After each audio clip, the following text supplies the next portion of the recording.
अयोध्या में भगवान प्रभु श्री राम जी का मंदिर बना, वहां से बीजेपी चुनाव हार गई। तो आप सोच सकते हैं कि अयोध्या में बीजेपी चुनाव क्यों हारी, क्योंकि सबसे बुरी खबर आई अगर बीजेपी के लिए तो उत्तर प्रदेश से आई। उत्तर प्रदेश के अयोध्या सीट पर जिस तरीके से भगवान प्रभु श्री राम का मंदिर बना है उस लोकसभा क्षेत्र में, वहां से बीजेपी का चुनाव का हारना यह संकेत दे रहा है कि बीजेपी के आने वाले समय में बीजेपी के लिए बहुत बुरी खबर हो सकती है।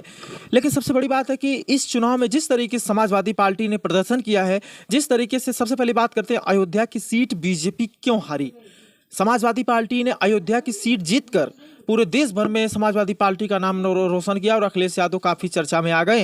अयोध्या की सीट काफी चर्चे में थी। अयोध्या की सीट राम प्रसाद जो सपा के उम्मीदवार थे, उन्होंने बीजेपी के उम्मीदवार ललन सिंह को 56,000 वोटों से हरा दिया। और सबसे बड़ी बात है कि ये सीट जीतते ही समाजवादी पार्टी बड़े जोश में आ गई। बीजेपी ये सीट किस लिए गंवाई, सबसे पहले उन बातों को आपको आगे रखने का काम करते हैं। सबसे बात है कि वहां का जिस तरीके से ध्रुवीकरण, अखिलेश यादव जिस तरीके से उन्होंने प्रत्याशी खोज के लाए, जातीय समीकरण के आधार पर उन्होंने अयोध्या में प्रत्याशी चुना। अखिलेश यादव, राम प्रसाद जी को प्रत्याशी बनाया गया।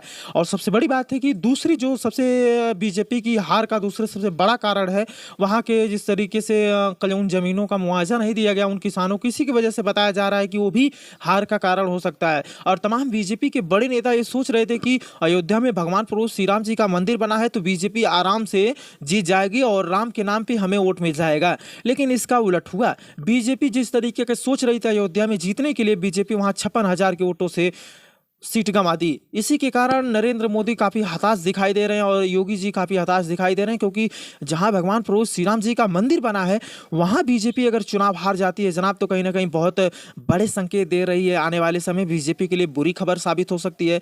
लेकिन सबसे बड़ी बात है कि इस चुनाव में समाजवादी पार्टी के लिए बहुत डोज साबित हुआ है, समाजवादी पार्टी के लिए बहुत बेनिफिट साबित हुआ है। अखिलेश यादव जहां 5 सीटों से बढ़कर 37 सीटों पर जा पहुंचे हैं, अब लोकसभा में विपक्ष की ताकत बड़े मजबूत तौर से उभरी है। जहां इंडिया गठबंधन 293 सीटें, तो वहीं इंडिया गठबंधन 234 सीटों के साथ करारा जवाब देने के लिए सदन में तैयार रहेगा। लेकिन सबसे बड़ी बात है कि उत्तर प्रदेश की हॉटस्पॉट बीजेपी तो गवा दी। उसके बाद अब दूसरी सीट बात करते हैं जो है अमेठी स्मृति ईरानी। केंद्रीय मंत्री स्मृति ईरानी ने अपना जिस तरीके से चुनाव लड़ रही थी, तीसरी बार लड़ रही थी, वो कह रही थी कि राहुल गांधी आएंगे तो उनको भी मैं चुनाव हरा के भेज दूंगी। लेकिन कांग्रेस पार्टी ने इसका उलट किया है। वहां राहुल गांधी को प्रत्याशी न बनाए के जाने के कारण किशोरी लाल शर्मा को वहां से प्रत्याशी बनाया और किशोरी लाल शर्मा ने राहुल गांधी की बातों को ध्यान रखते हुए अमेठी की जनता से अपील की और स्मृति ईरानी को 1,67,000 वोटों से हरा दिया।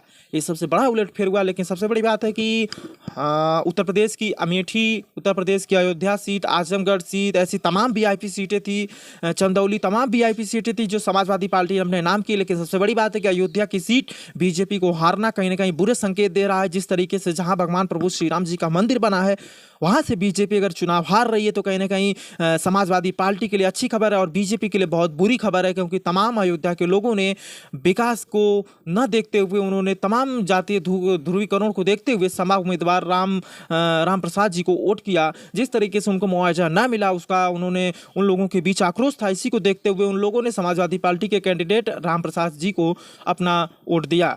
लेकिन ललन सिंह चुनाव तो हार गए, लेकिन समाजवादी पार्टी ने इस चुनाव में बहुत अच्छा काफी प्रदर्शन किया है। जो 5 सीटों पे पार्टी थी वो पहुंचकर 37 सीटों पे जा पहुंची है। अब समाजवादी पार्टी किस तरीके से सदन में प्रदर्शन करती है तो वक्त बताएगा। लेकिन धन्यवाद।